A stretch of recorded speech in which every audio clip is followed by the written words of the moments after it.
Hello world, this is CS50. My name is David Malan, and this is Colton Ogden. And we're here for the first of two lectures today. The first one from CS50 2D, the new and improved version of CS50's introduction to 2D game development. Later today, in a few hours after lunchtime Eastern time, I'll be giving a lecture on practicing programming for CS50B, this computer science for business course.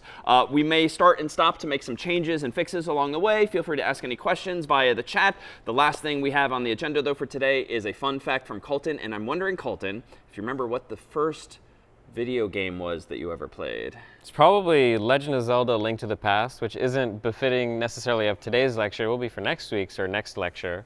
But probably Link to the Past for Super Nintendo. Interesting. I think mine was maybe Donkey Kong on like on a Commodore 64. Oh, that version of Donkey Kong. The like OG version. I think it was either that or at least at home. I feel like maybe the first video game I played with a family member, my cousin, was pole position on the Atari 2600. Oh, the racing game? Yeah. Okay. So anyhow, I hope those were fun facts for you. We'll start in a minute.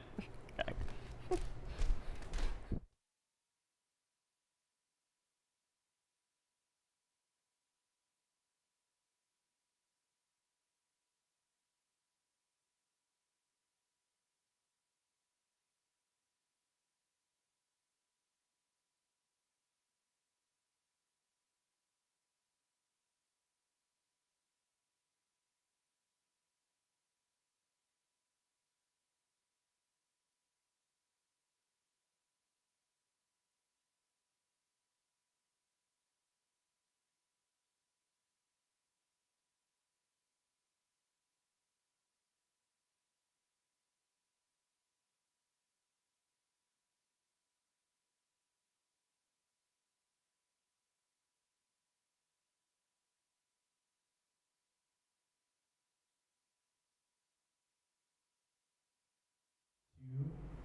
Hello world, this is CS50 2D, and this is lecture 4. Today we'll be looking at Super Mario Brothers, which is a very famous, possibly the most famous, well, it's arguable, sort of franchise of games that we'll be looking at through this term. And I'm even joined on stage by a very fitting Mario plushie, which is very cool. And it fits sort of harmoniously with the slide here as well. As you can see also by the slide, we won't be necessarily using the exact Mario assets today. We'll be looking at a really cool sort of Creative Commons version of the same platformer tile set, but we'll be exploring all the ideas that ultimately make up Mario. So this is the OG Mario, and also, you know, CS50 traditionally has had a history of using Mario in its own materials, and I think it's a great illustration for a number of reasons. But it's, you know, in a lot of ways, a great transition to this idea of a virtual world in our game, as opposed to the sort of, you know, so far we've looked at things kind of abstractly. We have Pong, which is, you know, these rectangles moving through space. Flappy Birds, we looked at illusions, but there is no really a world representation per se. And even last week when we looked at Match 3 and then Breakout, these are relatively abstract, not so much worlds. But today we'll be actually looking at how to model something similar to this with a few differences. But you know, we have enemies here moving around. We have a ground point at some part. We have Mario jumping, which we have looked at jumping through Flappy Bird. So that part will be somewhat of a reminder from Flappy Bird. But you know, we have blocks, pipes, and we have a background, all these things. We feel like we're in a space, which is super cool. So this is the original Mario for NES. Then Mario 3 came out for the NES, which also was very sensational when it came out, an amazing game. I grew up playing more so Super Mario World for the Super Nintendo, which also has a tremendously positive reputation. And then nowadays, you know, Mario's doing all kinds of other stuff in 3D, and here he is with a dinosaur for Odyssey. Also a tremendously fun game, very different. Sort of the franchise has changed quite a bit, but the core is still there, and we'll be taking an initial look at how to sort of start representing these virtual worlds in our games and start to really model things that are, I think, a lot of fun. Some of the things we'll be looking at today, so we looked at tile maps last week with Match 3. We're going to be looking at the same idea this week, except instead of having a puzzle board now, we can use the same idea of these sort of IDs mapping to these quads that we draw onto the screen as being tiles that then matter in terms of, like, are they collidable? What do they look like? So on and so forth.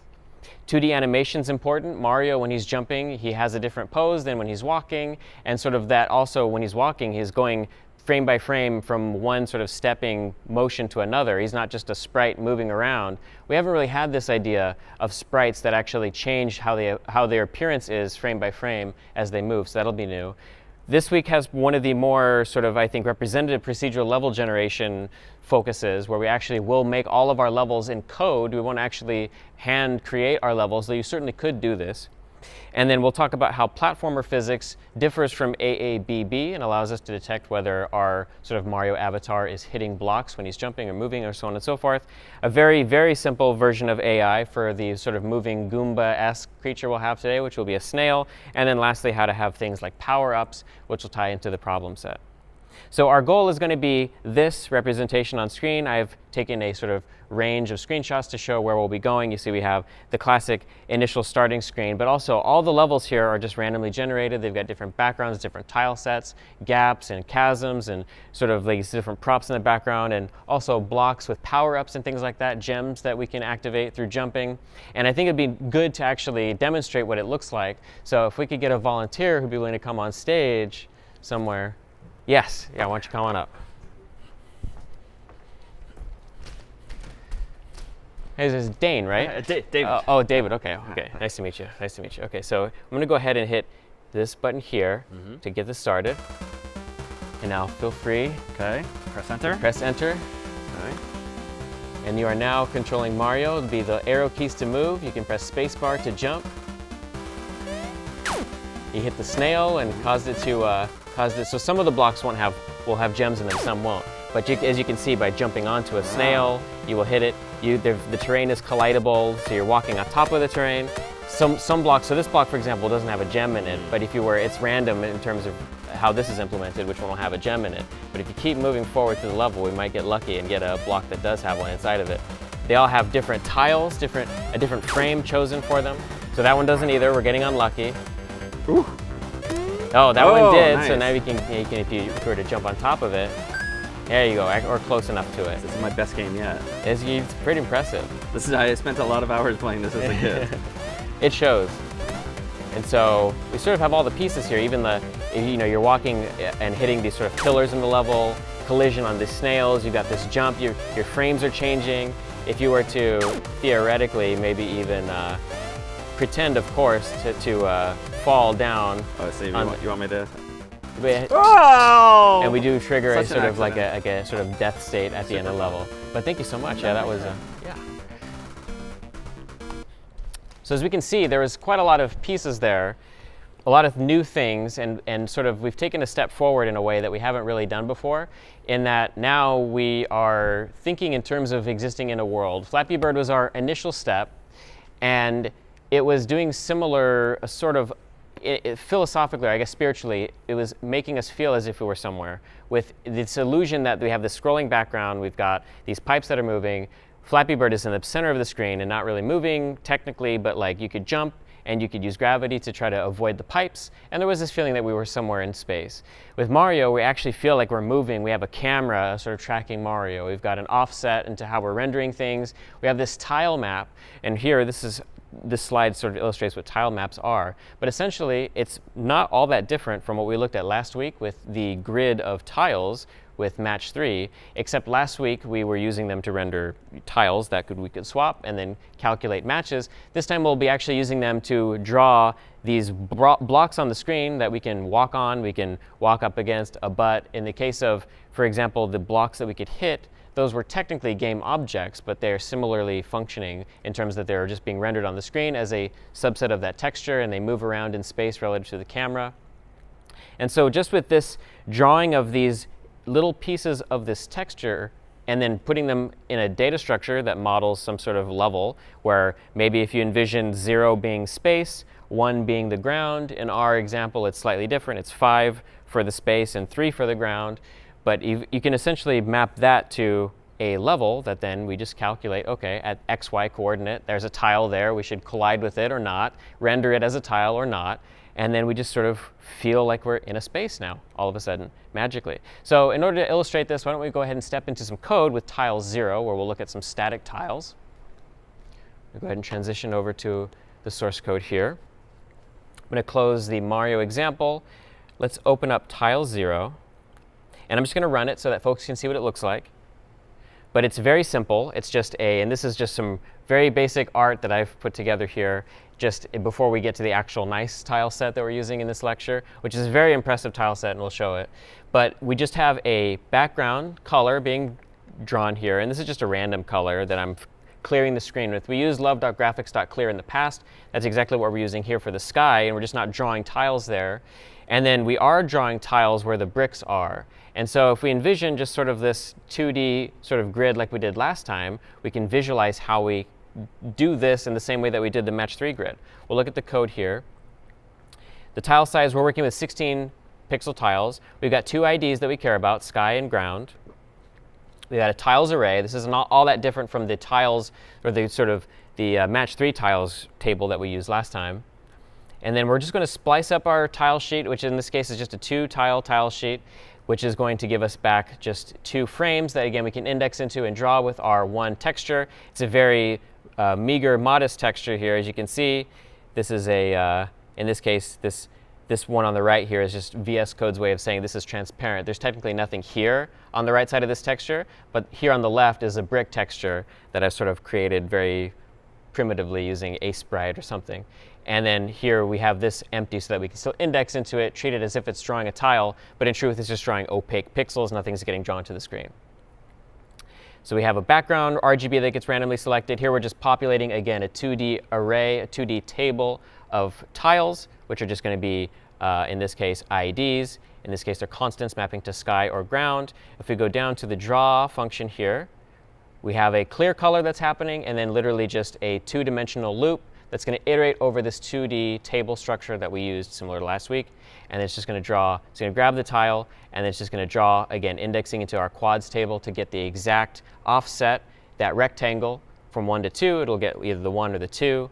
And then it's just going to draw it at the x, y, -1 to get coordinate space multiplied by tile size as the offset. Very simple, very similar to what we did last time with the Match 3 grid. Nothing is really new here. So if we go to tiles 1, I think the thing that really stands out is that we don't have, you know, this genre at Mario is kind of like a scrolling platformer or 2D platformer. You've got like scrolling shooters, other types of genres, in similar vein to that, in the sense that you have a background, sure, but it can't just be static. We want to be able to move around and to be able to feel like we're in a world. And to do that, we have to have some way of shifting this map around on the screen. And so we have a handy way that we can start to do that with a function called love.graphics.translate. And so what this will do is, rather than everything being drawn just with an assumption that it's at 0, 0, love.graphics.translate will take an x and a y, and then everything that you draw thereafter will essentially be offset by that xy coordinate, such that you can essentially mimic a camera. If you think that we have x50 here, everything will be shifted 50 pixels forward. And so you can sort of think of it as an inverse sort of direction of the camera moving. So if we were to shift everything 50 pixels to the right, we're going to feel as if the camera has moved 50 pixels to the left, and so on and so forth for every direction on every axis. And through this method, we now have a way to sort of envision a camera, sort of a couple of variables, an x and a y, and particularly we'll focus on x. But you can have an x and a y value that model more or less how we can think of the world shifting in the way that we would think of a camera moving on our scene, which then gives us the ability to track a character, as we could sort of anticipate, and then move through our 2D world. So with that, let's go ahead and look at the code for this. It's going to be a simple addition. I'm going to close tiles 0. We're going to open up tiles 1. And then I'm going to go ahead and scroll right down here. We see a camera scroll speed, so we're going to scroll. This is a test example where we're going to scroll. And actually, why don't we run it just so we can see what it looks like. So it's the same example as last time. We have a color in the background that's random, so that's why it's pink instead of green now. But if I hit the arrow keys, you'll see that I am indeed scrolling the screen left to right. And all this is really doing is just drawing everything with an offset. So rather than drawing everything, if we assume here, more or less, everything is at 0, 0, then it's a very simple sort of way to see that, OK, 4 tiles down at x times 0 with the first tile gets drawn, x times 1, the next, or tile size times 1, tile size times 0, tile size times 3, times 2, whatever. They all get drawn sort of relative to the top left corner of the screen, which is 0, 0 in Love 2D's game space. But by using love.graphics.translate, if we scroll down here Notice that the camera scroll stays at 0. We're going to manipulate this variable using delta time. Just here, like anything else that we've done, just some variable that's going to change based on input here. It's going to be a delta time multiplication on that constant. And then if right before we do our actual drawing, we just say, OK, I'm going to translate by the negative. In this case, we're rounding down with math.floor just to keep, in the event that you have fractional sort of translations, you can have artifacting and weird sort of lines, especially using push and just in other domains, you want to keep things rounded down for rendering smoothly. But if we go ahead and just translate by our negative camera scroll, we end up actually seeing a shift as if we are moving left and right throughout our scene. If I hit left, if I hit the left arrow key, we do indeed move left. And if I hit right, we do indeed move right. We are negating rather, the variable because we want to make sure that when we press left, we think as if we're moving the camera left, but recall we have to move X positive in order to actually get that effect by moving the camera left, because everything gets drawn with love.graphics.translate with that offset. So we have to negate, if we're thinking in terms of left and right in our input, we have to negate that in order for that to actually reflect in camera space. But that's essentially all we have to do. We just negate the camera scroll variable we're keeping track of, and now we don't have to really manage anything in terms of our tiles. They will automatically look as if they're drawing in the right spot because we are adjusting the entire coordinate system effectively to account for this translation. So that's love.graphics.translate. That takes care of the scrolling. So we have one of the most important pieces tackled. But now we have to also factor in, OK, we have a world. Sure, we can do that. But we should also be able to have a character on the screen, obviously, that we can start to move around. And then we can sort of envision this scrolling, these variables following the character. The character should be in the center of the screen. We can do all of that. But to even get started, we need to have some character on the screen to begin with. So what we'll do is I'm going to go ahead and open up character 0. And let's just demo that, see what that looks like. So as you can see, very simple, very similar to what we saw last time, except now we're using our little Mario-esque avatar, a little alien-looking guy, standing on top of the ground, so positioned just so that his feet are touching the top of the ground. If I move, I can still move the camera left and right. So this isn't quite accomplishing our full intentional goal of having the camera follow the player, but we can see that we're one step closer to our end goal, so things are moving in a good direction. Let's go ahead and look at the code for this. So there's a height and width of the character that we should factor in for positioning. So in this particular sprite sheet, which if we open that up really quickly, this is what we'll be using throughout the remainder of these examples. This is our avatar, his sprite sheet, and it's a sort of set of similarly sized sprites all in one texture. This is just a single row, and they're all 16 by 20. They've got different frames in here. You can see there's some where he's just standing still. He's got looking to the right or whatever this might be. This looks kind of like tiptoeing. On the right, very far right here, we have some walking frames. We've got jumping frames, which are these. We've got like climbing frames. We've got like a ducking one here, and then something that looks kind of like he's unhappy right here. We'll use a few of these, in particular the walking one and the jumping one here in a little bit of time. But for right now, we only care about this very first frame. And it's not unlike what we've looked at previously for match 3, and even for this example with tiles. We're just slicing up this texture into these frames, and then we can just index into this array that we know we'll get back through generate quads for whatever this tile sheet is. And then if we want him to look as if he's moving, we can just set the ID of that frame to whatever this end is here, 11 or 12 or so. Or 1 will just be standing static. So if we go over to main.lua, we're still using the constants there for the tiles. So we're going to go ahead and chop up the character sheet. We get its own set of quads here. We're going to set the character X and Y. And we're going to offset, basically put him right above. We're essentially setting it at 7 tiles down. Right above tile 7, we want to set it minus the character height so that he's standing right above where the solid ground tiles begin in our array. Our 2D tile map rather, which is what's done here. And then if we come down here, we'll see that we have a draw call done just at sheet, at quads 1, at character X, character Y, which if we look up here again, character X and character Y are just being set so that it's pretty much right in the middle of the screen, positioned right above where our tiles are being drawn. So that's fine. Things are working pretty well for that. Simple example, but clearly we want the character to be able to move, and that's kind of one of the important aspects of Mario. To win a level in Mario, you have to move from the left side of the screen to the right side of the screen. And then in the full game, there's a flag that you can jump on and pull down, and that ends up transitioning to the next level. In our example, that's part of the problem set is actually implementing that stage of it. But in order to even get towards that, we have to be able to move. So let's start to think about how we can do that, and let's look at character 1.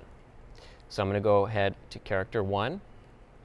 Let's run this to see what it looks like.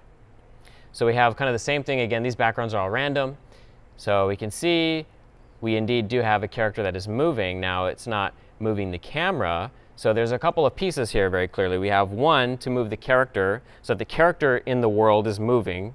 But we also have to move the camera along with the character. And we have to make sure the camera is sort of statically fastened to the character's position. So we'll look at how to do that in a second. I'm just going to go ahead and open up character 1's example so that we can see what that looks like. I'm going to close all these other examples.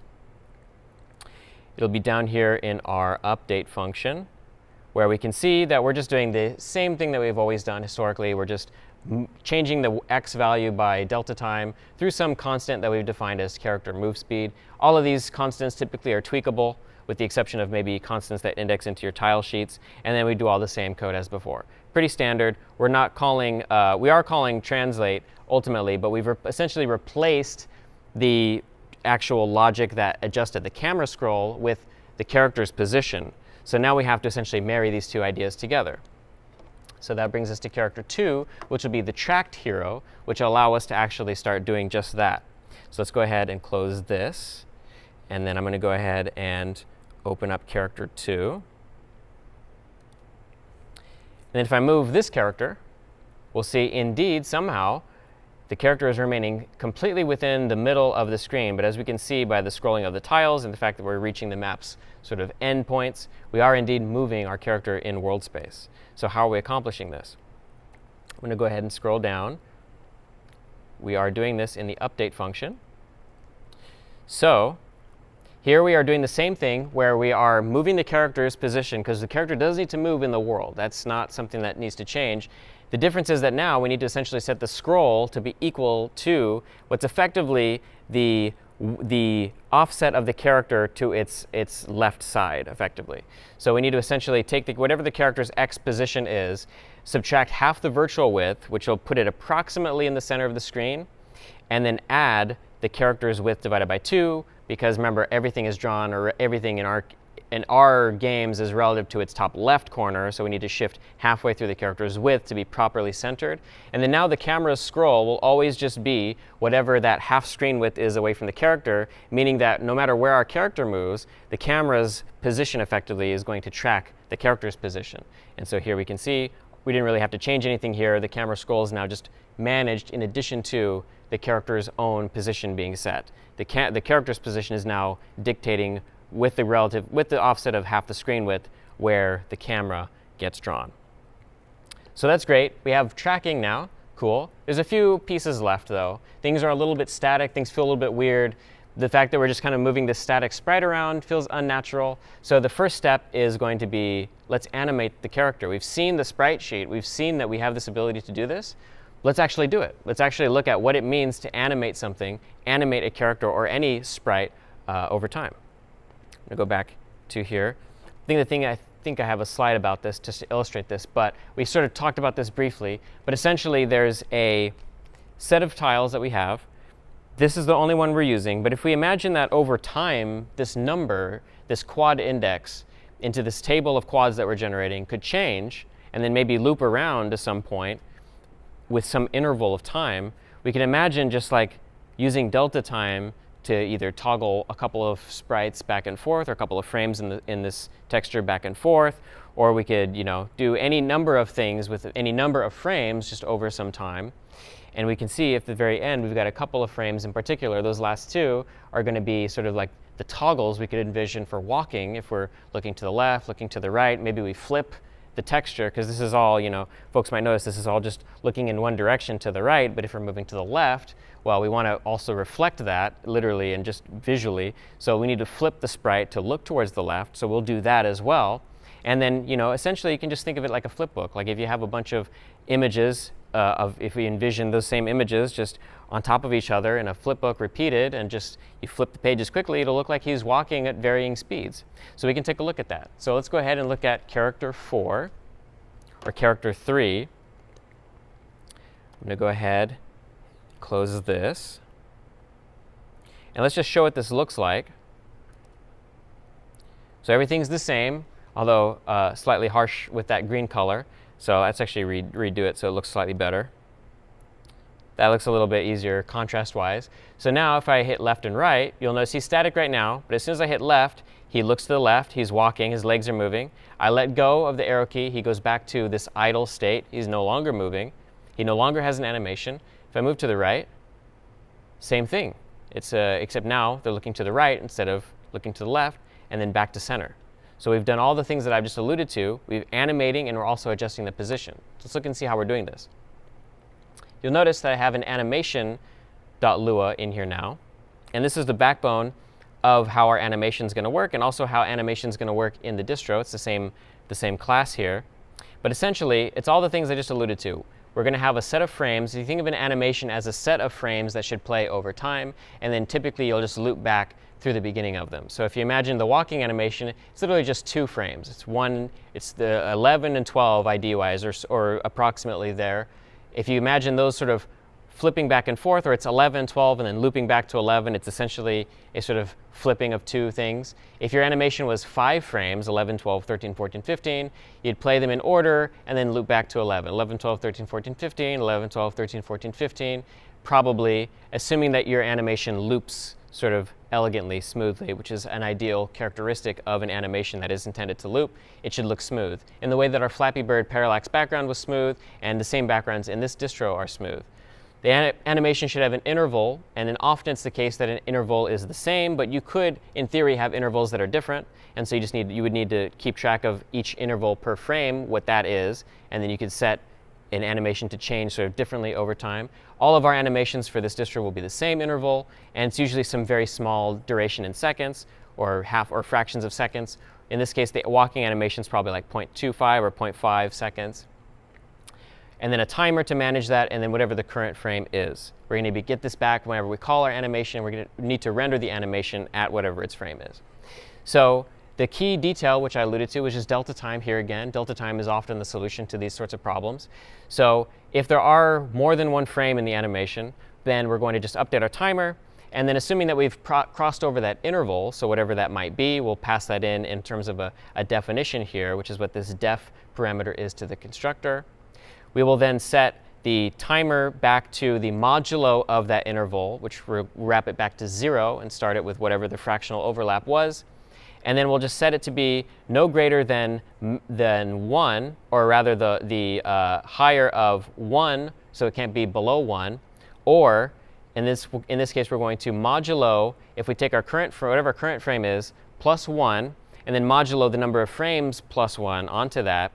The reason that we're adding plus 1 here is so that when we get to the current frame being the end frame in our animation, we still want that frame to finish over that interval. And if we were to just set it to current frame modulo self.frames, it would end up actually just immediately skipping the last frame, because that would be the length of the number of frames. It would be whatever our length of frames is going to be that last frame. So we're essentially modulating by and adding to 1 frame past the total number of frames, such that it just overlaps, loops back to 1 at that point, and then we still get that last frame rendered on its full interval. And so as a result, the first frame will go its interval, then frame 2 will happen, and then it'll loop back to 1, and then 2, or if it were 1, 2, 3, it would do all of that no matter how many frames. It'll always run the interval, and then modulo wrap itself back around to 0 for the timer, and then ensure that we always go back to 1 when we modulo. Because modulo goes to 0, we want to make sure that we actually modulo to 1 instead of 0. OK, so let's go ahead now. We've done that. We've looked at animations, or actually, well, rather, we need to look and see where this is rendered. Got ahead of myself slightly. So here we're going to define two animations in main.lua. So we have just essentially, we can still think of our idle position as an animation, just a one frame animation. And it's not going to actually do anything. We saw there was an if statement to check for more than one frame. So effectively, this is just essentially for consistency for our character. But we do have a moving animation which has 10 and 11 as the two frames into our sprite sheet. Recall when we looked at the sprite sheet, they were kind of at the end, the 10, 11 indices into our sprite sheet. The interval here we've set as 0.2. So every 0.2 seconds, the frame will tick. And then we'll go to the next frame and then loop back around. We're going to set to idle animation. And then what we're going to do, we also want to keep track of the direction. If we're moving left and right, we're going to also want to flip our graphic left and right, which is an important detail. And then let's go ahead and go down to update, where we can see that we are indeed updating our animation because it does take DT. It does need to know how much time has passed by. So it gets an update just like anything else, much like timer did last week. And then here, if we're pressing left or right, we want to actually change the direction. And if we are, in this case, moving, we want to set that to be the moving animation. Or rather, no matter what the case is, we want to set the current animation to the moving animation. And then if we are not doing either of those, then we can just set the current animation to the idle animation and then update it.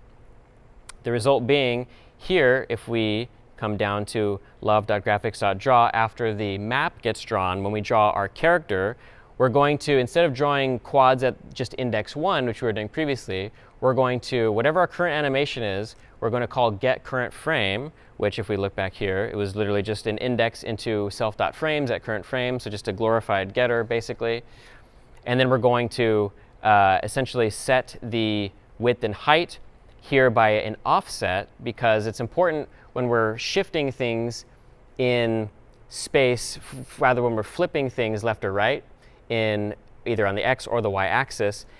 A flip will, if you're basing your origin on the top left of your character, which is what we do by default, it will actually flip around that origin point and end up having weird behavior. We want him to actually rotate in place. And so to do that, we have to actually set the origin point of our character right in the center of the sprite instead of the top left corner, which doesn't affect our calculations for physics, but it does affect where things get drawn, which is what we do here. We actually, these last two arguments to love.graphics.draw, after sort of all these other arguments that we've been used to seeing, if we set the origin here to character width divided by 2, character height divided by 2, what we're essentially doing is we're shifting in from the top left corner that origin to be slightly, well, to be directly in the center of the sprite, such that scale operations now happen based off of that origin point and not this top left corner.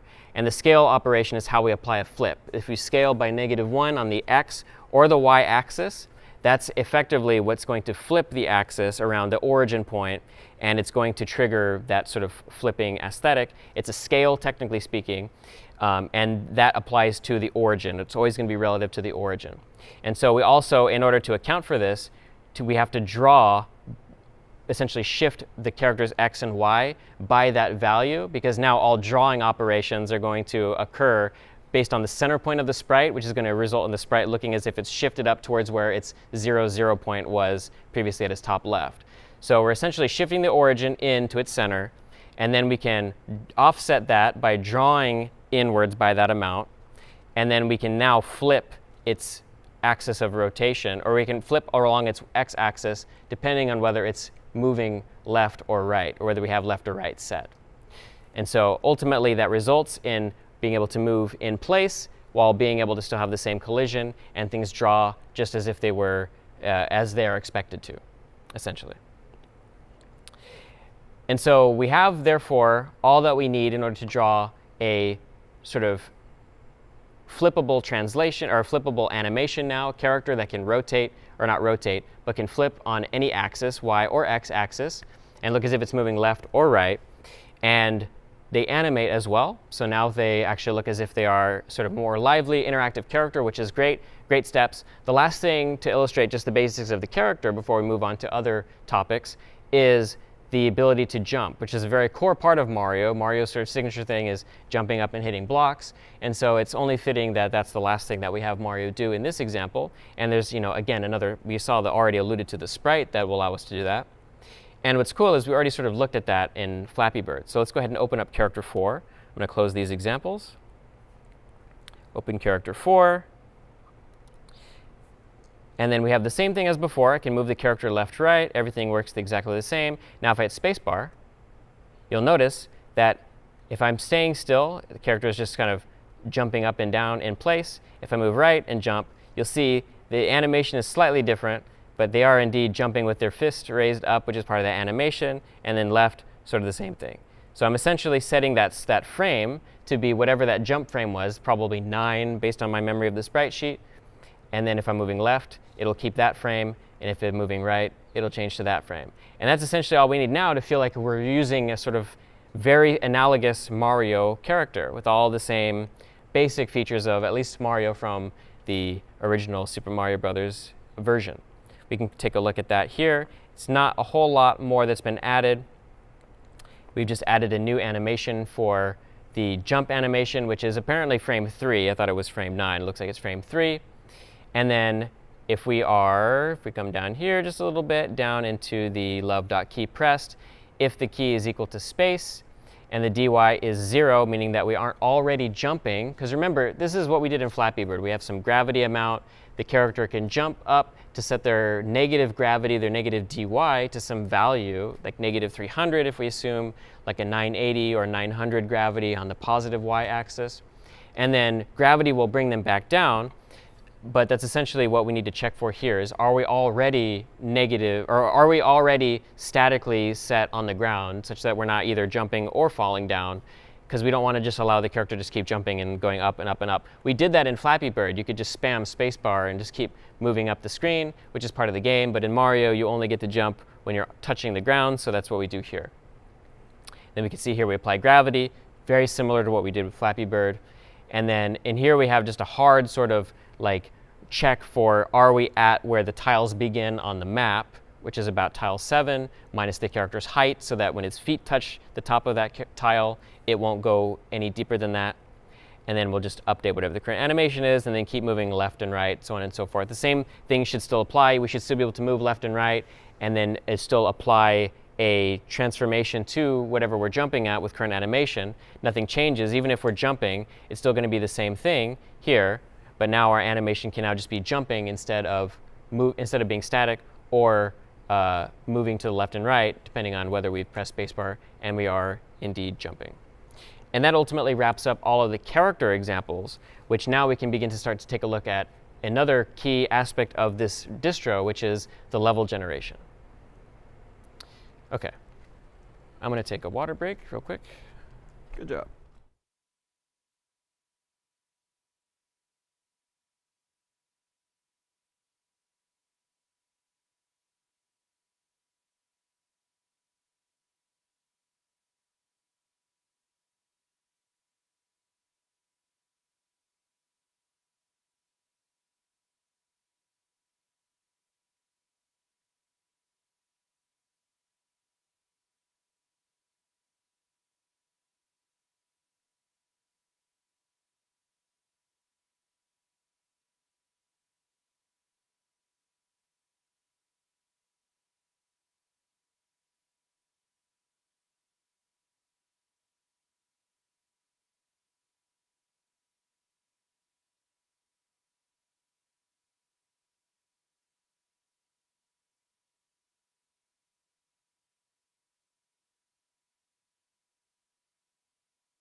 So to sort of bridge us to the distro then, what we're going to want to start taking a look at is procedural level generation, which is something that's pretty cool. I've always been kind of a fan of it. It can be something that's, overly done and sort of too relied on sometimes.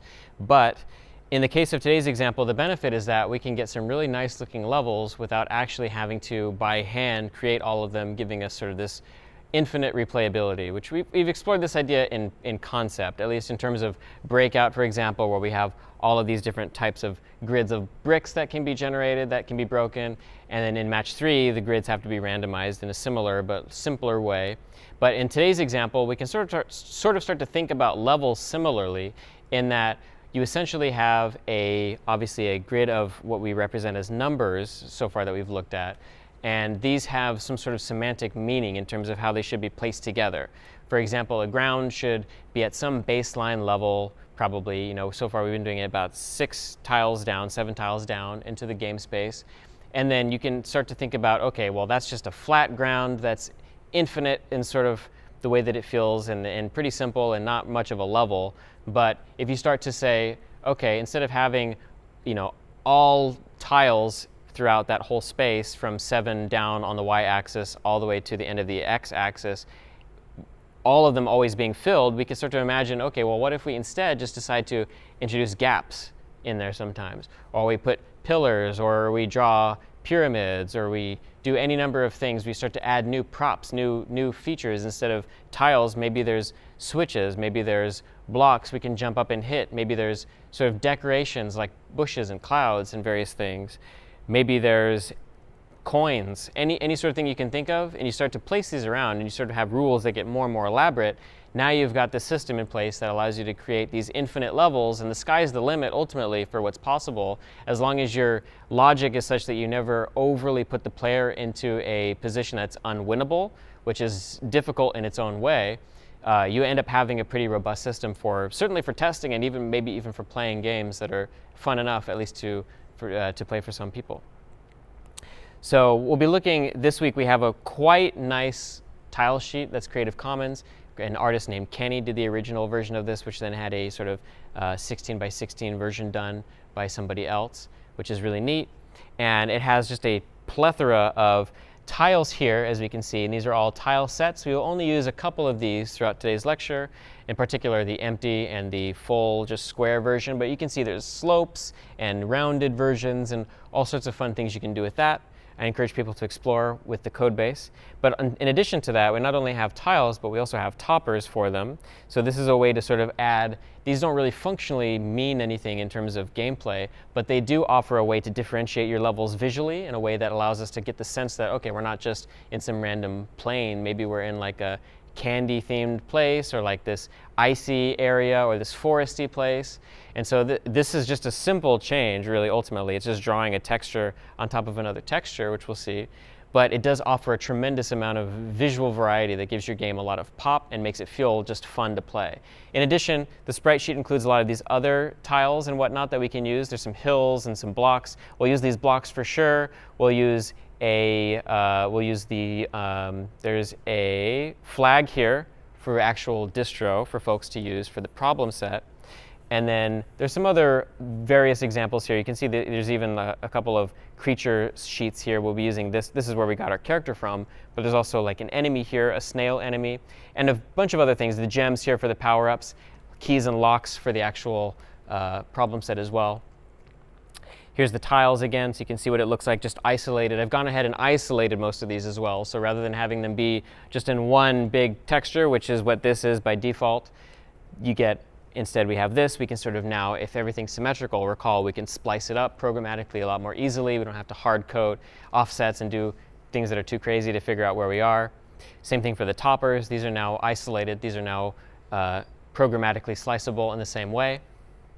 And then with just these visual elements we now have, as you can see, I try to take a representative selection of levels, but and I'll do some live illustrations because I have a key bind set up to generate the level textures over and over again. But you can see we have, not only are the visuals varied in terms of we have the topper here, right? We've got like this green texture on top of this darker texture. We've got this white texture here on top of this yellow. All of these kind of have a different version of that. we not only have that, the backgrounds are randomly chosen. There's only 3 of those. But you can see we've got like gaps in the levels here. We've got gaps here. We've got a little bush. Here we've got a little grass-looking thing. And then we've got these pillars as well that stick up. And every sort of thing, if we imagine sort of thinking of our level as this set of tiles that we can place in a line going left to right, top to bottom, you can sort of envision that, you know, maybe we want to say, okay, on this tile, I decide that I don't want any tiles, this particular column. And then maybe on the next one, it's like, okay, this one I want to just set the ground at normal. We'll just define some sort of normal ground elevation. Okay, draw ground from the top to bottom. Okay, draw ground from the top to bottom. And then whatever the first tile is, put a topper on that tile. Mark it with a flag to say, hey, let's have that one be a topper tile, because we don't want to draw it on these ones below here. It'll look like a glitch. We do want to draw it on whatever the topmost tile is. Notice, for example, looking at here, we can see this one has a topper. It's the surface. And this one here doesn't, where these same elevations are. So you can do a lot of these sort of calculations looking as if we have like this marker going across the screen, placing tiles in sort of that direction. You could think of your game in multiple different ways, your level in multiple different ways. You could have multiple passes throughout your level to place things after the fact. Once you've laid your ground, for example, that's an excellent time to decide, okay, now I want coins here in like an arc or something, or I want to put like a block here that you can jump on to get something. And there's multiple ways you can conceive of level generation. We'll take a light look at a lot of these ideas. And we'll start with level 0. So let's just get a basic version up. This is essentially the same thing that we did previously, except we're going to start to use our new graphics here. Let's go ahead and I'm going to close out character 4. We'll go to level 0. And then I'm just going to run this, see what it looks like. We do indeed see this is random. So whatever it picks is just going to be a random tile with a random topper. The background is just going to be random color. And then if I press R, you'll see that I'm shifting through all these different graphics. And so you can sort of see lots of really cool combinations here. If I do just all of these. And all it's doing, that looks like Sonic. All it's doing is essentially just taking the tiles that we're rendering. And so now we're, instead of drawing this very primitive brick texture with the transparency layer for the sky that it was doing before, it's now deciding to randomly we're going to splice up all of our graphics from the tile set. We're going to splice up all of our toppers. And then we're just going to pick a random number between the number of tile sets and the number of toppers, grab that block of tiles or toppers, and then just index into it at whatever that ID is for the tile, and then just put the same topper on top of it. So let's go ahead and into our source code here. We'll see we've got a bunch of constants here. These are just the number of tile sets, wide and tall, all of our toppers and tiles are. There were more toppers than there were tile sets. We won't spend too much time looking at necessarily all of the code for chopping it up. It's essentially just calculating a set of offsets into our tile set. So in the case of we're going to chop up all of our tile sets based on generate quads, but then we're going to pass that into here. We're going to then just essentially divide up that whole 1D array into a set of 2D, or into a 2D array, which is going to have each block of tiles within that particular tile set. If we look at, for example, the tiles here, you can see that we have, a block of tiles here that are all going to be one array, a block of tiles here that are going to be one array, a block of tiles here. And if we zoom in a little bit, if we look at, for example, we'll look at this one as an example. You can see if we count in 16 blocks of tiles, it's a little bit blurry, so you can get a little bit crisper. But you can see if we figure each of these sort of blocks here, as VS Code is rendering it as these 4 tiles together, is one tile, one 16 pixel by 16 pixel tile. This would be tile 1, this would be tile 2, this would be tile 3, then 4, and then 5. And so we can see, just looking at this, that, for example, tile 3 here is our solid tile that we're going to use for all generation. And then tile 5 is just our empty tile. It's just transparent. There's no pixels being rendered there.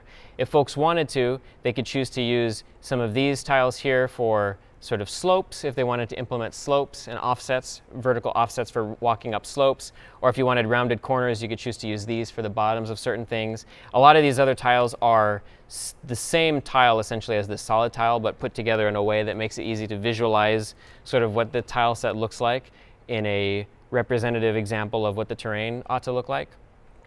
So it's really neat.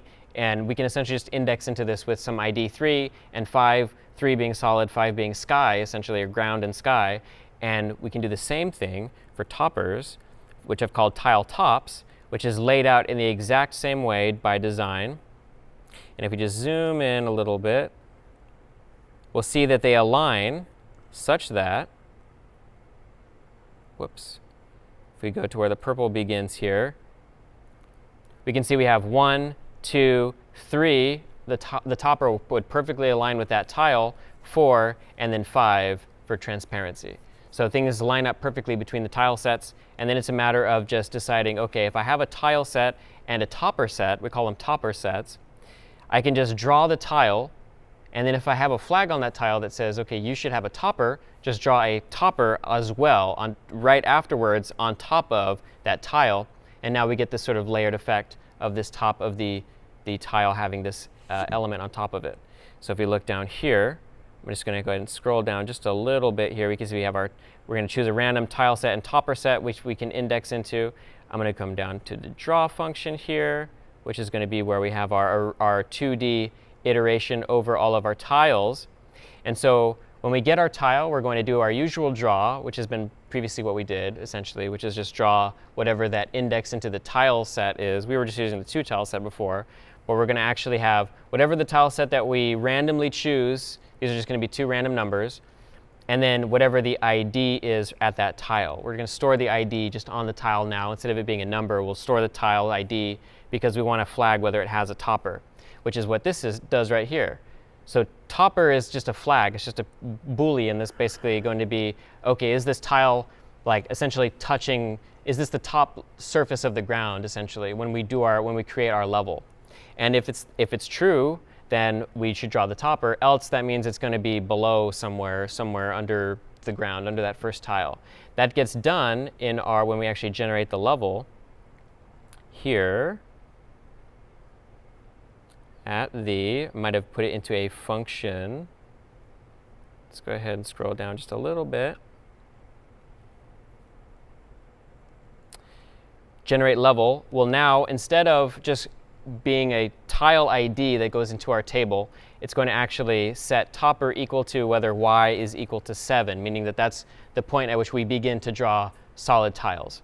And so we do this ternary expression in Lua again. So if y is 7, then it'll be set to true, else it'll be false. And then through that, we can then check that topper flag in the future and determine whether we should draw a topper at the time we draw the regular tile. And that's essentially how we can draw now varying tile sets and topper sets to give our levels a cool visual variety. And you could semantically flag these. You could set constants equal to, okay, this particular topper is icy themed or it's fire themed or something. And then you could limit sort of what the actual topper set is that you can choose for your level and have there be meaning there. We're just running the entire texture in this case, and we're just deciding that it doesn't matter. None of that matters at all. It's just completely random, and so you never know what you're going to end up getting. So that's level 0. We got flat levels. So we talked about this a little bit in terms of how we can start to vary up the terrain. But if we think about the first step being, well, instead of just completely flat levels, what if we had some of the terrain actually jutting up from the ground? In this example, we won't do anything more complicated than just a few tiles up. But if you sort of imagine, okay, right now we just essentially do a 2D loop, which just at the time that y is equal to 7 in our columns, we start to draw tiles. If we instead just decide per column, iterating on the x-axis through our table, we'd say, okay, there's a 1 in whatever chance that instead of starting the terrain at 7, we'll start it at 4. And then so that's going to result in tile 4 getting to be solid, and then all of the tiles below it being ground, and then tile 4 there getting set to topper equals true instead of 7. And then now that's going to stick up, and then if we make it a certain percentage chance, then some of them will have pillars and some of them won't. Let's take a look at what that looks like here. I'm going to go ahead and close these. and then run, sorry, level 1, not level 0.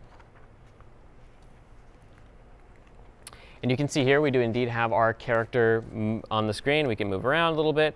We can clip through the walls right now, so we're not actually doing any collision at all. But we can see that we're sort of essentially just, there's a random chance between 1 and some relatively low number that instead of starting at 7, the ground just decides to start at 4. And so we have just some visual variety. It's not exciting. It's not appealing. You occasionally get these sort of cool 2-block thick pillars, and you could make some code, some logic in your code actually decide, okay, I'm going to draw this column and the next column and the next column, for example, at 4, so that we guarantee a 3-block or whatever block width pillar. But right now we're just essentially relying on pure randomness, and as a result, excuse me, sometimes you will get these sort of groupings of these pillars. We'll go into main of level 1 here, and then we're going to go down to our, way down to our generation function here, which is where this is all going to take place. This all gets moved into levelmaker.lua in our actual Mario distribution. But we can see here that what we're going to do is we just create our entire level with sky tiles to start with. We just completely populate the whole thing with sky. Then we're going to start from the left, going all the way to the right of the screen, vice versa for camera. And what we're going to do is essentially create a 1 in 5 chance to spawn a pillar. And then if we do have that, then we're going to, from 4 to 6, go ahead and create that as ground. And then we're going to set topper equal to pillar is equal to 4. And then if pillar is equal to 4, it will set topper to true on that tile. And then always default or fall back to the ground, so that no matter whether we draw a pillar or not, we'll always still be drawing the ground below it. And then in the event that we did spawn a pillar, we don't want to also set the topper on 7. But if we didn't spawn a pillar, we do want to set it to the topper to true if we are at 7. And as a result, we now have pillars throughout our level space, which is great. Things are varying up a little bit. Things are different. But you know, in Mario, one of the big perils is falling into chasms. And I think that that's also a very similar idea that we could explore. So let's go ahead and take a look at what that means in level 2. I'm going to go ahead and open up level 2, close this. Again, this is going to be done in our generate function at the very bottom of the program. Everything is sort of condensed here. And we're going to do the same thing. We're going to populate everything with sky first. And then we're going to essentially, a chasm is just essentially not drawing any tiles at all in that particular part of the level. And so really, it's as simple as just choosing not to do the whole bit of logic that we just added in there. We're just going to do this continue sort of go-to way that Lua does continue. We're just going to say, OK, we're just going to go to continue if math.random of 7 is equal to 1. And continue is this label here at the very bottom of this block below where we actually add tiles. And so if we just skip the tiles, they'll remain pre-populated as sky. And so now we just get chasms for free by just simply not generating anything. And as a result, if we run this, we do indeed have some chasms here. Now, it looks like there's a bug with the toppers on this particular example, which I missed. But as you can see, we do have chasms here that are being skipped over by just the pen in our code is essentially saying, OK, 1 in 7 chance, then we're going to show we're just going to not generate those tiles. And then, you know, do as we were doing before. But it's a little ugly looking, I would argue. And what you could do, besides the fact that the texture is glitched, it's ugly in the sense that the actual width of the chasms is so narrow. Typically in a game like this, you might decide, OK, if I want a chasm, I probably want it to be at least 2 or 3 pixels wide. So you could elect to decide to draw, to skip over from, if you're at x is equal to 5, for example, as your chasm, you could just skip right to x is equal to 8 deliberately, and then shift over a whole 3 or 4 tiles, and then get a larger chasm as part of your design, and then just never have single chasmed blocks. It's up to you. You could certainly do that. And this, I would argue that that's probably good, although it's also arguable whether you might like the fact that there's multiple gaps here. You know, it's sort of intimidating sometimes to have a bunch of gaps in your level that you can just you can sort of psychologically jump across them, but you might, lose your nerve a little bit, so to speak, in the process. And so that's ultimately going to be a matter of taste for whether or not how you want to design your levels. So that's level 2, so chasmed levels. And as folks noticed, we had the ability to walk through our level and the level's generated just fine, but collision's a little bit weird. It's a little bit different. We're not quite colliding with the level at all except for the ground, and that's essentially a hack in that we're essentially hard coding where we stop on the ground. We're not actually performing any collision detection. So here we'll take a second to start to explore how Mario handles its collision detection. Okay. Take a drink of water.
So to begin exploring collision detection, I think it's important to begin to talk about how it's different with a tile map versus how it might have been done previously. At least it can be different for a tile map. You could certainly use AABB for a tile map, and it works fine enough, but there are, I think, benefits to being able to simplify the collision for something like this, given that there are so many tiles in the space of the game, and there's complexity involved in actually determining if you were to try to shrink down the tiles that are relevant in terms of figuring out what Mario ought to be testing for a collision with. So it's easy, actually, if we know that we're in a tile map and all the tiles are static in their placement, we can essentially just determine at a given pixel what particular tile is there based on Mario's position or our Mario avatar, and determine, oh, okay, that's a ground tile. Okay, then that means that that is a collidable tile. I should shift Mario to be, to the right of that or left of that tile, or whatever relation the character has to that tile, and it's moving, we can bump it to the outside edge of that tile, versus having to do AABB for maybe every tile in the whole screen, let alone the entire map, which is just, especially when you have other entities that maybe are trying to collide with things like the snails, for example, that we'll be adding. There's benefit to being able to just isolate your checks to wherever you're moving, whether you're walking, whatever you're doing, jumping, to just the immediately surrounded tiles based on the character's position. We can get a lot of shortcuts and a lot of processing advantage by doing that. So we won't be using AABB. We'll be using a function called point to tile, which we'll add to the tile map, which allows us to just say, okay, at this XY coordinate, we're going to divide by the map's sort of tile size, and then whatever tile is there at that index in our tile map at YX, we can determine based on whether it's collidable or not, that we have actually collided with a tile, a physical tile, a ground tile, a whatever tile might be that we might use. There's benefits to this for sure. And when we test for collision in this new model, so we're no longer now taking rectangles and comparing our rectangle with those. We are still doing that for what are called game objects, which we'll see in a second. Things like the bricks that we can jump up and hit, or things like the gems that come out of those. If you were to add coins, if you were to think about, also other entities, for example, we do still do AABB throughout the code, but in different circumstances. But for our tile map, which has hundreds, maybe thousands of tiles, we're only going to essentially use a sort of conversion between our character's coordinates to whatever the tiles are in the world. And so, for example, if we're colliding with something that's above our head, which is typically only something we're going to do when we're jumping, we can say, okay, at the character's essentially top left coordinate and top right coordinate, we'll check whatever the tiles exist that are there. And so that'll accommodate any particular, we don't want to just check the top left, because if there's a tile here and we're only checking for top left, well, we'd clip through this right tile essentially. So we want to check both edges of our character to ensure, because we can be between two tiles, we want to essentially ensure that we don't collide with whatever both edges are. Same thing for below us. If we're falling down or if we're walking or doing anything, we want to check the bottom left and bottom right of our character's avatar so that we don't just isolate collision checks to this edge and end up actually clipping through, for example, this tile. We want to check both sides of the character's bottom. And then here we have on the left side, if we're moving to the left, we want to essentially do the exact same thing, character's top left, character's bottom left, and then the character is moving to the right, character's top right, and then the bottom right. And these will get applied in the walking state, and in the falling state, and then the jumping state, because we can move left and right when you're jumping and falling and walking.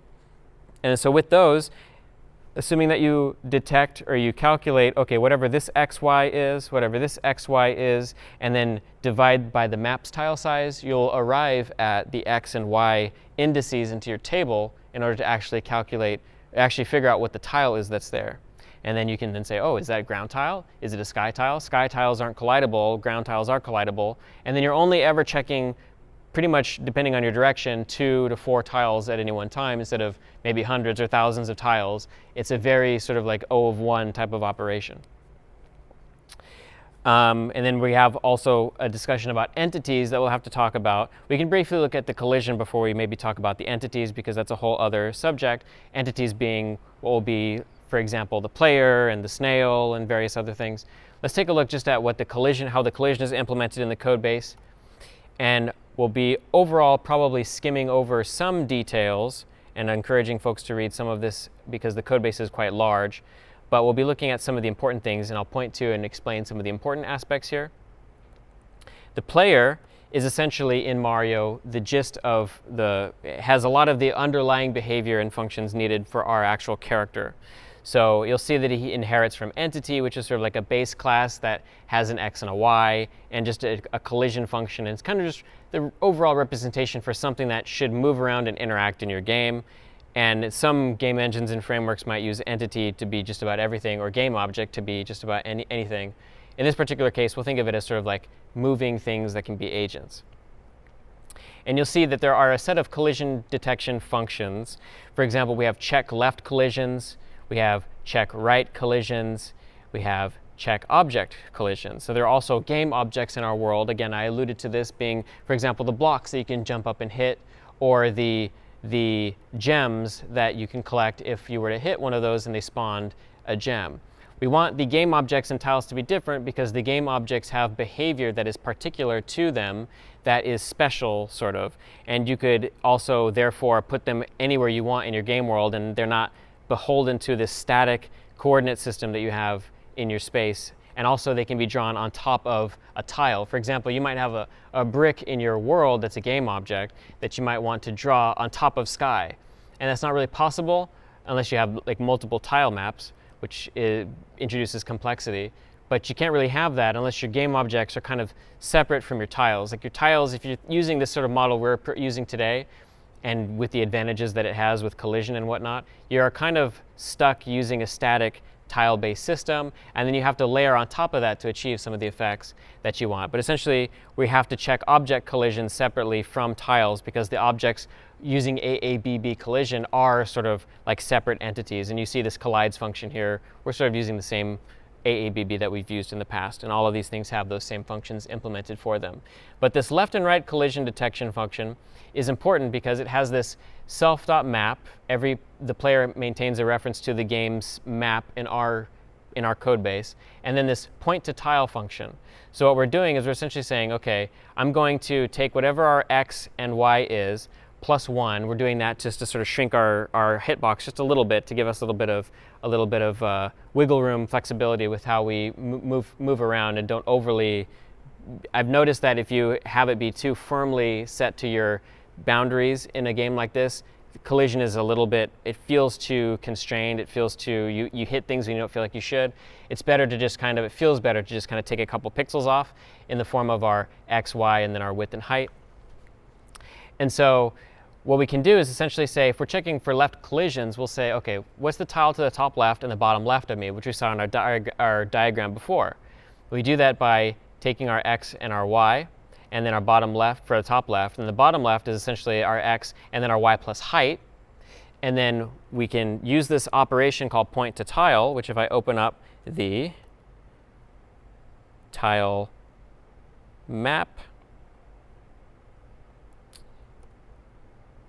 is just essentially, there's a bounds check here just to ensure that we actually can be within our map. We don't want to index outside of our array of tiles. But what we essentially do is we just divide y by tile size, add 1, because everything is 1 indexed in Lua. Same thing with our x. And then we therefore can just directly translate pixel space into tile space into our 2D array. Our 2D array, nothing is really too fancy here, just a width and height in the tiles array, much like we saw in our other examples. It gets populated. There's other places where it's going to actually get generated in our level maker. But as you can see, none of what we see here is all that different than what we've done before. But now we can essentially just check any particular pixel in our world, convert that to whatever the tile is there, with adding 1 to account for Lua's tile-based indices. And then now, okay, is the tile there solid? Is it not? So if we're moving left, let's check whatever the tiles are to our left. If we're moving to the right, let's check whatever they are to the right. If we're moving up, check whatever's above us. If we're going down, check whatever's below us. That's effectively the gist behind getting collision detection to work. We want to, reset our x value if we end up actually colliding with something, which is what we do here. And then we're going to do a little trick here to avoid checking for object collisions. We're going to actually shift our y position up so that if we're walking and we're moving left and right, if we shift our y position up by 1 pixel just temporarily, check for collisions, and then move our y position back to normal, we can still walk, because if we're walking, we're going to be right above that object and not colliding with it. But this allows us to just check for collisions in the event that we are, for example, jumping or falling, and make sure that we don't actually clip into something. And then if we actually did end up colliding with something not in that view of that we're walking on top of a block, then we can actually just essentially perform a reset on whatever our walk speed by delta time was moving left and right, which is how we do all of our left-right movement here. And so that's check left collisions, check right collisions. This will end up getting called. So if I open up the play state, we have a play state and a start state as normal. Folks might notice we have an entity states folder, which we'll get to in a second. And this is important. This is where we're going to start to tie in some of the earlier ideas we talked about with animations and the like. But here we are preserving, we have a level in our play state, which is levelmaker.generate 100 to 10. That's the width and the height of the level. folks in part of the assignment will be encouraged to increase the size of the level every time the level gets increased, every time that they make it to the end of the level, which they have to implement the flag for, they're going to want to increase the size of the level maker, increase the size of the level generated by the level maker rather. But skipping all these states and whatnot, we can go ahead. We see that there's an update camera function here, which just has a camera X and a background X, which manipulates again, this is the overall sort of love.graphics.translate offset that we saw previously. And then same thing for the background X as well. This is just essentially taking whatever the X is divided by 3 mod 256 so that it's going to end up slowly sort of moving to the right as the duration of as they keep moving the camera X throughout the level. And it's going to lead to that slow sort of like parallax effect that we saw previously. We spawn all the enemies here. The actual collision takes place in all of the actual individual player states, which then get called. So if we actually go to player walking state, for example. So this is a little bit of a look forward in terms of where things are actually we're going to talk about entities and entity states in just a moment, but this is just to kind of illustrate where the collision code is actually taking place. There's going to be some amount of the left and right collision is going to be checked, and certain things are going to happen depending on which state we're in. But ultimately, these defer to the checked left collisions and check right collisions if we're moving left and right, because these check left and check right collisions will occur if we're walking, if we're jumping, if we're falling. They kind of are like, they transcend any individual entity state, or yeah, any individual entity state. And so here is where they end up getting called, where ultimately this walking state gets updated within the play state. And then as a result, we can sort of like isolate our entity behavior a little bit, but have general functions that allow us to do calculations and collisions that are going to occur across multiple states. And so that's sort of what's happening here. Now, I'm sort of getting ahead of myself a little bit, and so I think now it's a good time to maybe look at, for example, what an entity state is and what we've been sort of alluding to. And what that essentially is, we have to sort of talk about what entities are to begin with. And so an entity is just something that has an X, Y, it does behavior, it interacts in your world. People have different definitions of what this is. And the benefit of having entities is that they can be sort of like generalizable in a sense that you can isolate certain types of underlying shared behavior and ideas. For example, every entity has an X and a Y, every entity has a width and a height, every entity has some sort of collision detection capability, therefore, with another entity, assuming that everything is axis aligned. And these, depending on your game, this might be even more behavior than this, but then you can instantiate things that inherit from those behaviors, sort of just classical object-oriented inheritance in our model, and then have these sort of like more specific types of entities. For example, a player is an entity that we just happen to be able to steer. A snail is an entity that is going to be able to target the player with its own states. And what's cool is that we can also we can build on this idea and think of entities as a container for sort of these behaviors that now we can visualize in the same way that we visualized game states, as being these containers for what it means to be in a particular part of the game. We can envision the entities as being their own state machines that are engaged in a particular behavior, which we actually had seen in previous lectures. We saw the overall diagram of like Mario jumping and doing all these different things. And that's essentially what an entity can do, is it'll have maybe an idle state, for example, in the case of our character, which then if you were to move left or right, this is going to transition you to walking. You're now walking. And you're now in that state, but if you were to press spacebar, you could go from that state to jumping. You could go from idle to jumping as well. So now you can sort of go to that state through two different mechanisms. And then by just letting go of input, for example, while walking, you go back to idle. If you get hit, maybe you go into a death animation or something. And this is in the same way that game state can be taken from these sorts of like convoluted if statements and whatnot as this sort of branching behavior. You can just encapsulate these in a state machine, and then on your entity, on your player, on whatever entity, just store a state machine that holds all of your states, and then all of these states can then be updated one at a time and then rendered and interacted with. in the same way that we evolved our implementation of the game state machine. We'll do the same thing with entities. And then one other piece that we should look at is game objects. Real quickly, let's look at what the entities look like before we do that. So again, the entity, if we transition here, is just essentially a wrapper class. So I'm going to go ahead, close all of these. Game object is also a wrapper class, but we have an entity folder for states. But if I were to go to just the base folder, we have just this entity, which takes in a def.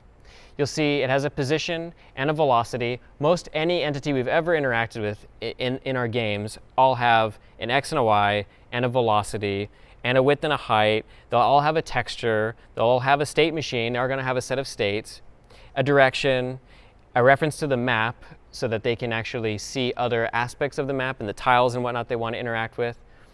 And then the level itself, which is going to have we're going to have a game level object which contains all of the game objects, entities, and the tile map. So through that, we can then see a few functions here. We've got a change state function, which is very similar to that state machine that we had previously. The same type of function. Actually, we're using literally the same state machine class for this, except that now we are, instead of having our game state objects that are classes that we're implementing with update, render, enter, exit, and all those things, we just do that for every entity we want to model. If we want to model a snail is going to have an update, an idle state, a chase state, the player is going to have a jump state, so on and so forth. You get to have ultimately quite a lot of different states, depending on what your game, how many creatures and whatnot you have modeled in your world. And so there are ways you might seek to try to reduce the amount of code, explicit code for that, and use what might be called like data-driven design to do this, which we might explore a little bit as we get to the Pokemon lecture, for example, and even Zelda's lecture. But for right now, we can model these in code with classes, the snail, the player, whatever creature you could imagine adding. And then as a result, if we think of these in terms of states, much like we saw previously with the game states, we can just create a new folder, in this case, just entity. So we've separated our states sort of semantically between game states and entity states. Within the entity states, we could have probably put this in a player folder, but I just put that in the base folder because this is sort of like probably the more important, for the sake of lecture, set of states. But we also have a snail folder here to separate the snail states from the player states. But you can see, the player walking state is going to encapsulate all the behavior of what it means to be walking. So if you're holding left and right, you're going to want to check your left and right collisions while you're walking. And ultimately, it's pretty simple. If the one key thing is that, like, if you're not pressing left and right, but you're in walking, again, we need a way to move between states. So we're going to want to change our state here to idle instead of keeping us in the walking state. And then also, if we press jump, we want to go into the jump state because you can jump while you're walking. You're not just limited to jumping while you're idle. If we go into the idle state, you'll see that if we press left or right, we'll go into walking, and then if we press space, we'll jump. So kind of the same idea. If we're in the falling state, so falling just means like gravity is positive and we're not like on the ground. So if we end up going here, we'll see if we're in the falling state and then we actually collided with the ground, is what this particular thing is checking for. We're going to want to immediately go into walking, else go to idle. So essentially, if we're falling and we hit the ground, we're going to, and again, we check for point to tile below us, set our Y position up just a little bit, so we're static, set our DY to 0, and then we can just immediately change to whether we're walking or idle, depending on whether we're already holding left or right. If you don't do it, if you're not doing this check here and you jump and you're holding left or right, there'll be like a frame where your character is in the idle state, and it feels weird, it's clunky. So you want to just go right into left or right, or idle. And then in this particular instance too, this is where we actually have the death sort of condition for the game. Like if you, in our particular game, there's really only one way, well, there's two ways to get killed, and that's to fall below the edge of the ground or to let a snail touch you while you're on the ground. And so this is one of those instances, which is that the G state machine will change to start, which again, this is for our global state machine, this is our game state machine. we're going to check to see whether our y is greater than virtual height, meaning that we're below the map. We've sort of arranged the map such that it's right, we're always rendering it above where that virtual height limit is. So if we just essentially go below the map, falling into a chasm, the game will go back to the start state, which is at the very beginning of the game that we saw. And then here we also have some consumable code. So whenever we're falling or we're walking or we're jumping, we can collide with consumables in the world, which are game objects. We've looked at game objects. Why don't we transition to that and just have a little brief talk about what game objects are.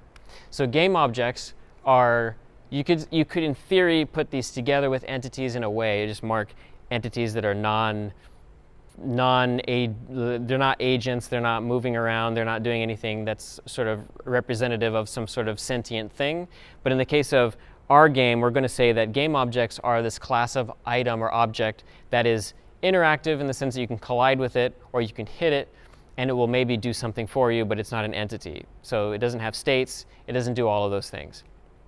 And so game objects are perfect for things that are relatively static, but should have some behavior that triggers when you interact with them or touch them or do whatever. And in this case, the gems here are game objects, as are the blocks when you actually jump up and hit those, because those have a behavior. That behavior being that when you hit the block, a gem has a chance to spawn up and come up and then be claimable, which is itself a game object. So the block can spawn a game object itself. It's an game object that can spawn a game object. And so we've differentiated between these, and you'll see these commonly depending on which environment you're in, which engine you're in.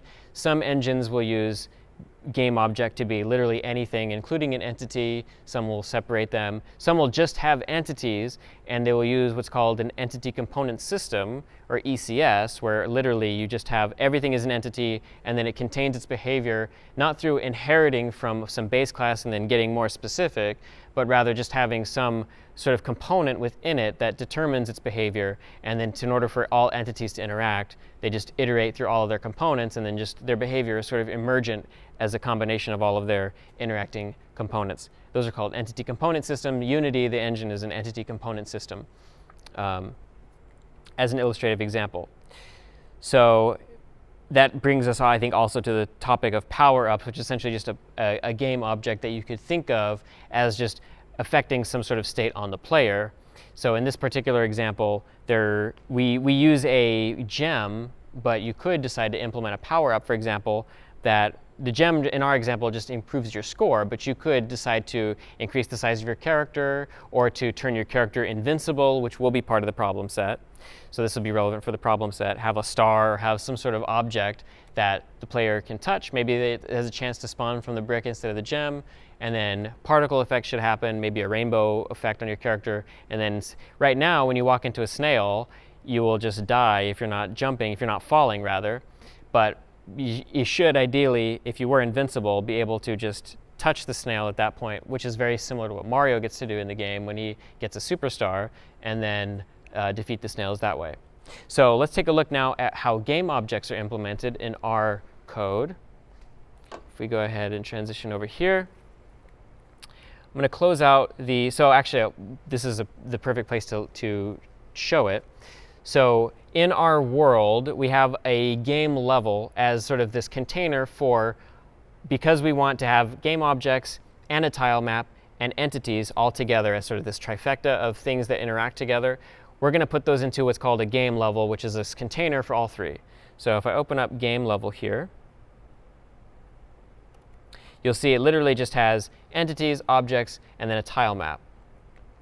And then what this does is we can just say, OK, we can just iterate through all the objects if we need to, or the entities to see which things collided with each other. The tile map, again, we're doing point-to-tile operations for collision, so we don't have to worry so much about that. But all the objects can therefore, when we do collision code, for depending on which state we're in with the player, we can iterate over each object and determine, OK, are we colliding with it? If we are, is it consumable? Meaning, did we give it this flag called consumable, and then a function, maybe, that can trigger an anonymous function, as we've seen, that will do some behavior that affects the player or the map or so on and so forth. If we go to game object, we'll just take a look at what that actually looks like. A game object is essentially a shell in the same way that an entity is, except a game object expects a set of things that will trigger depending on how it's interacted with in our world. And we're sort of arbitrarily choosing how to differentiate and which things it can have and which flags it can have. But this is similar more or less to what you might expect to occur in an engine where you have an onCollide or onConsume callback or function that will trigger when your entity or when some entity that is flagged to be capable of consuming those objects indeed does consume those objects. For example, the snail isn't set up such that it can collide with or consume gems or power-ups or whatnot, but you can envision a world where maybe you do have enemies that are vying for resources or vying for power-ups, and then maybe they can also collide or interact with or consume these items. And so we have that ability, should we choose to do that, through the functions defined on each entity state. But as you can see, the game object is a very simple function. It just has the ability to render itself effectively and collide with another target, which is assumed to have an axis-aligned bounding box. And it doesn't even have anything set up in update because we don't have any objects currently that should update or any logic for that. But you could very easily extend this to some kind of an updatable thing. You could have maybe game objects that animate or game objects that move around and do various things. Technically, a coin, for example, is going to have some sort of typically in a game, it's going to have some sort of like oscillating Y position, maybe some sort of sinusoidal movement in that way. And you could put that in update if you wanted to, something like that. And maybe that's based on a flag that it has set in the game object.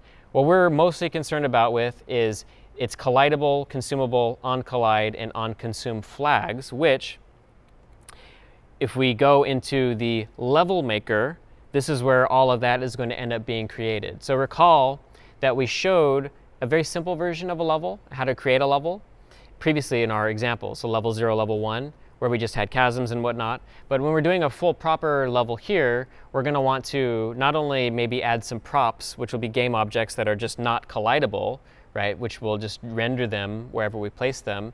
But we're going to want, for example, gems that are consumable and collidable for our score. We're going to want the blocks, so when we jump up and hit them, they might spawn a game object, or they might spawn a game object that is a gem that then is consumable. And so all of those things need to be determined sort of in advance, and we do that through a iteration of the level maker class, which is sort of in spirit similar to what we did in Breakout. We had a sort of like level creator there as well.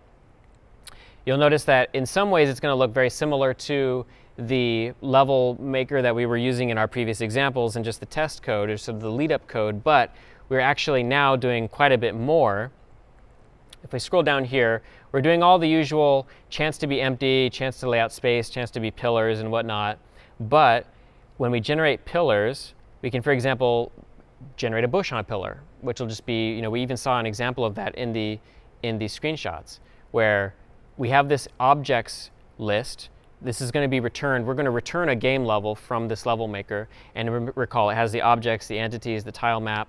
So objects are going to be separate from tiles. So we have a chance to generate 1 and 8 on top of a pillar, just if we did generate a pillar.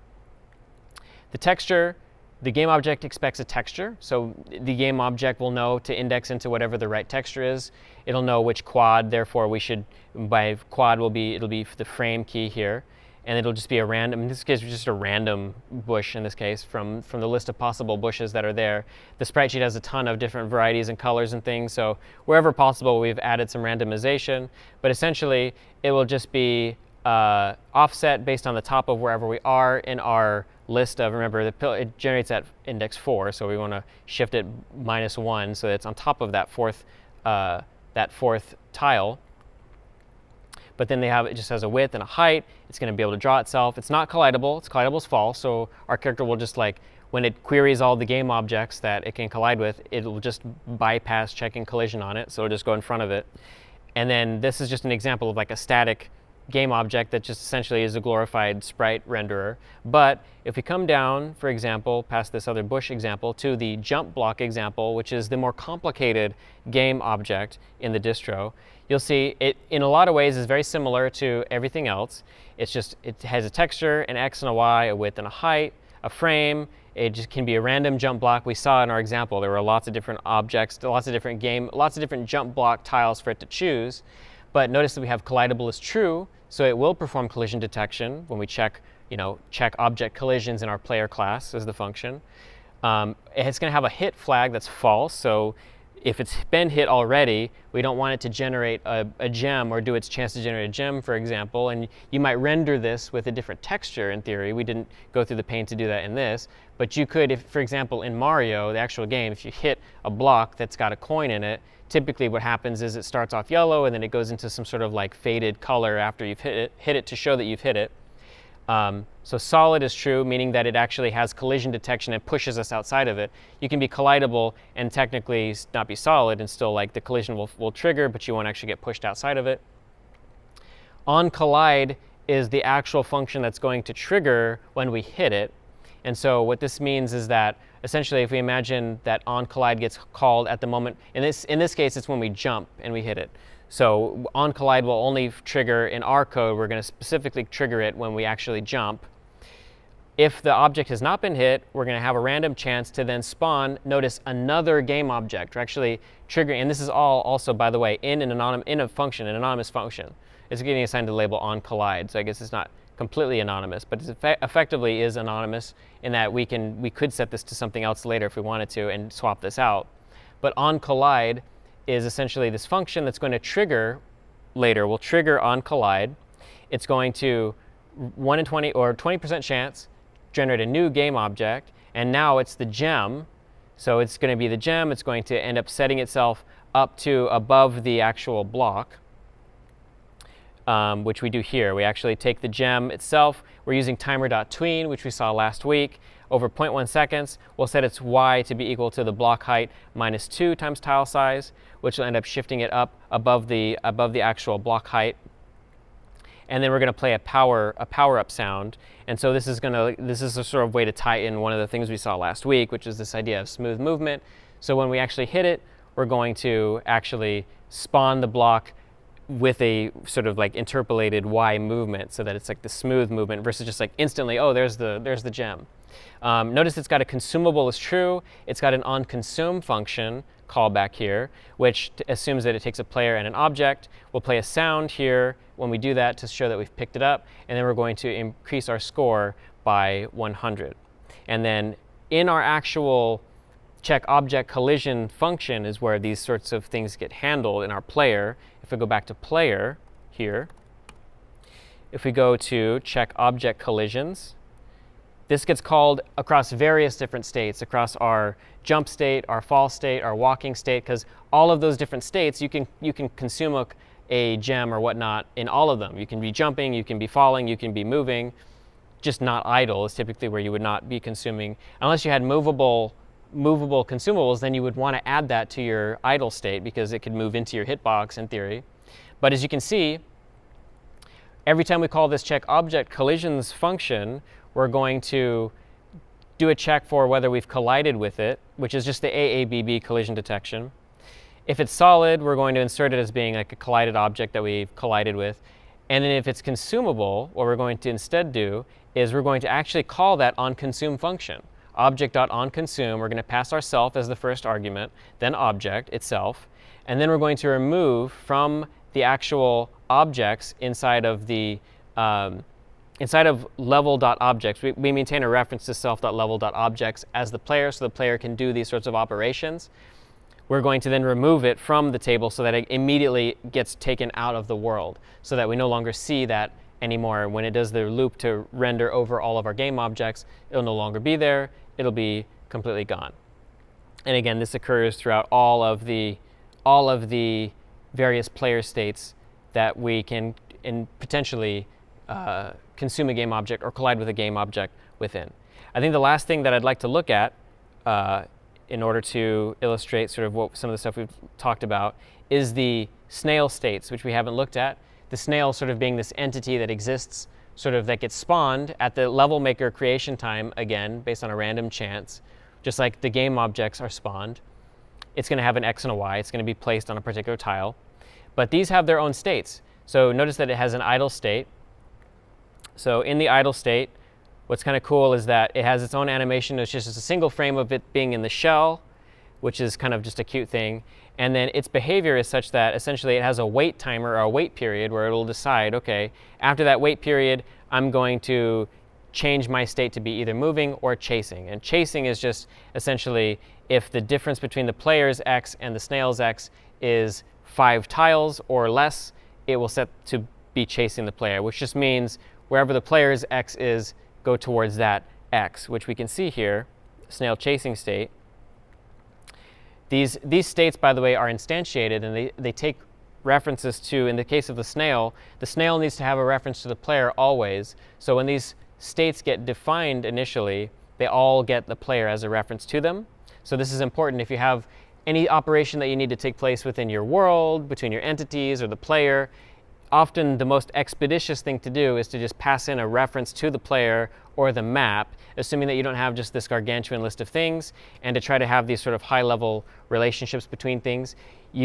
In an ideal sense, you want to limit don't do too much of this between things that don't need to talk to each other, but sometimes the cleanest, easiest way to actually get things to talk to each other is to have them passed as references and held and shared between them.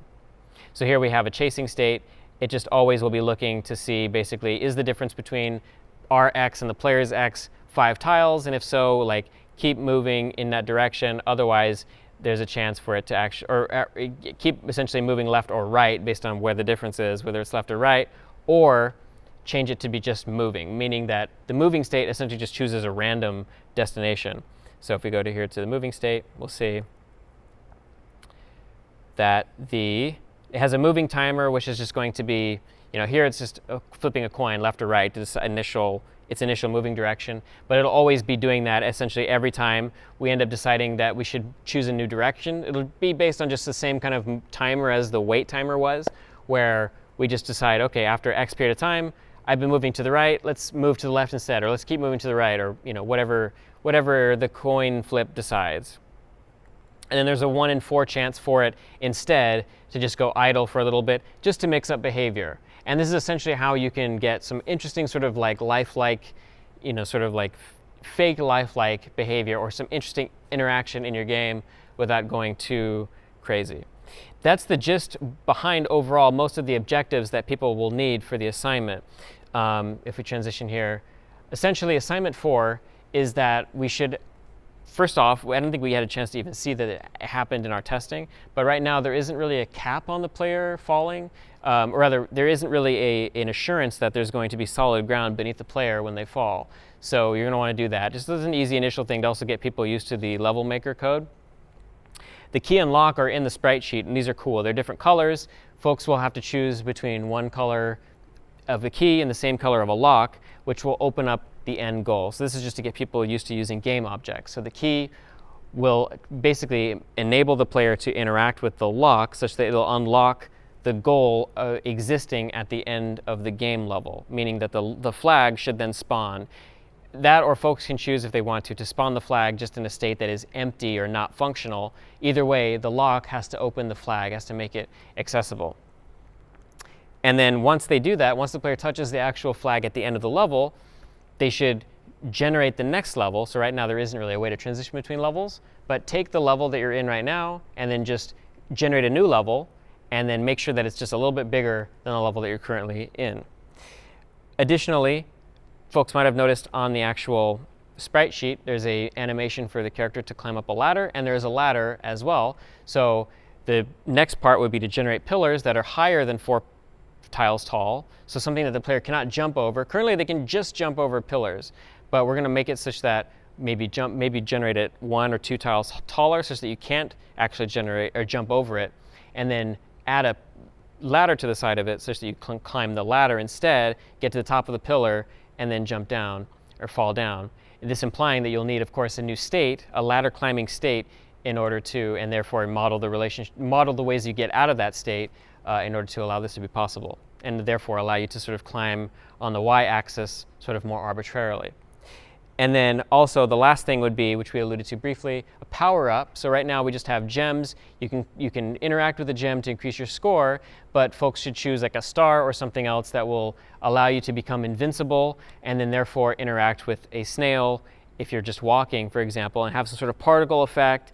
Folks maybe can even add music if they want to, which is what Mario does, but add a particle effect of the likes such that when you're walking into a snail, then with that new invincibility mode on, the superstar mode on, you defeat the snail without having to jump on top of it, and it does not affect you. You are invincible. So that was it for Mario. Next time, we're going to do a few things in like a kind of a similar era, which is Zelda, which was one of the, the first game that I remember playing, which was the Super Nintendo Legend of Zelda: Link to the Past.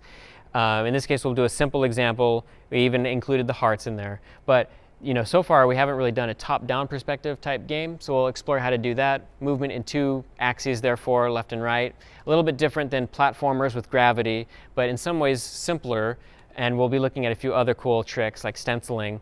Triggers and events will be important. As folks might be able to see, there's a switch on the ground there. A bunch of enemies also all moving around and interacting. We'll be taking a look at that sort of basic AI type stuff, which is kind of an extension of what we did today. But there's a sort of set of doors around the side of the level there. Folks can hit the switch. That will trigger an event, which will then open the doors. Those will be listening to an event.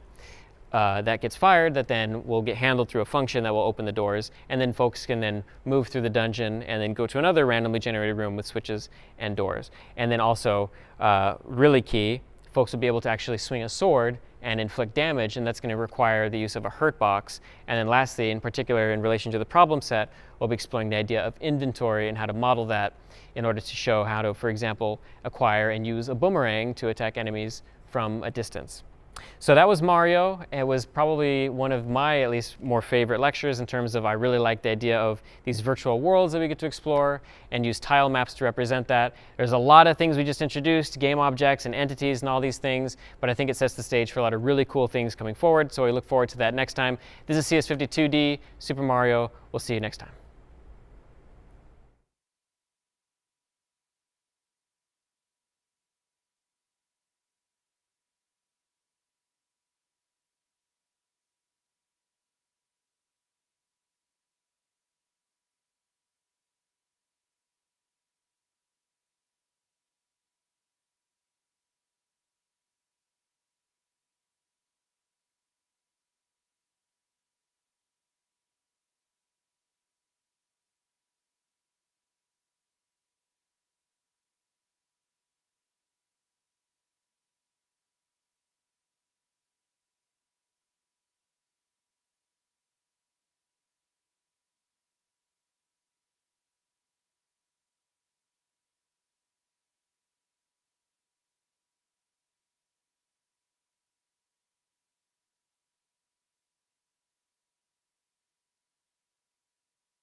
Hello world, for those folks still tuned in, this is just going to be essentially a fix for the first week where I blundered and did not properly put a couple of slides on the first lecture. So I'm going to be transitioning back to Pong for a little bit, just doing a little bit of a closeout for that. So in case folks see that and are like, oh, that doesn't look like Mario, why did they get rid of Mario? That's the reason why. So should just be just a couple of minutes, fingers crossed. But yeah, thanks for tuning in.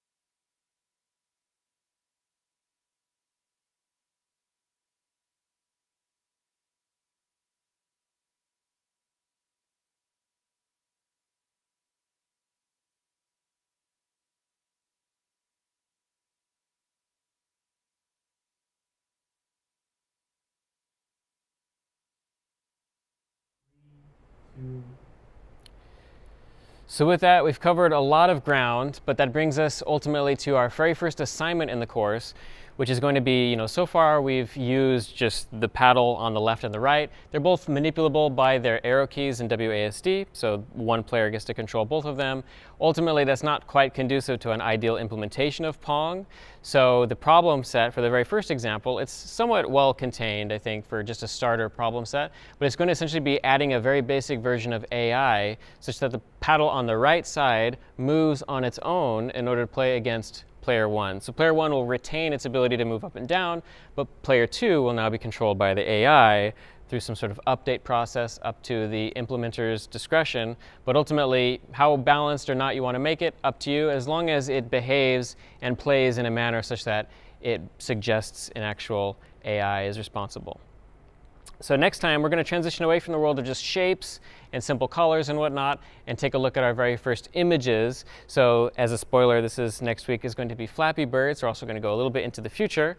So we're going to look at images. We're going to look at the idea that transcends just this particular next lecture, but applies to kind of the whole course, which is that games are illusions, sort of in various ways.